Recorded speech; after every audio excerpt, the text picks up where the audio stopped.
Peço também a todos uma salva de palmas para a Juveléu e o seu 37º aniversário.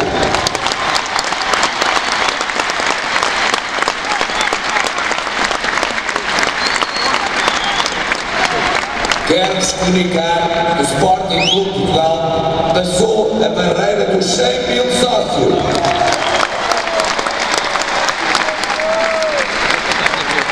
O próximo jogo vai ser de porta aberta para todos os sócios. Opa! Olha eu ouvir outra vez.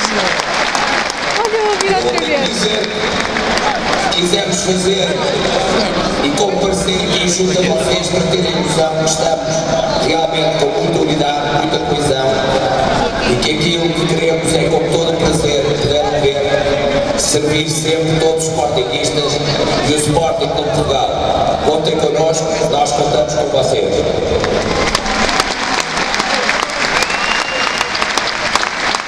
Por último, mais uma vez, uma homenagem a todos os sportinguistas e em particular à Maria de Lourdes Borges de Castro, que faz hoje 90 anos de filiação do Sporting Clube Portugal.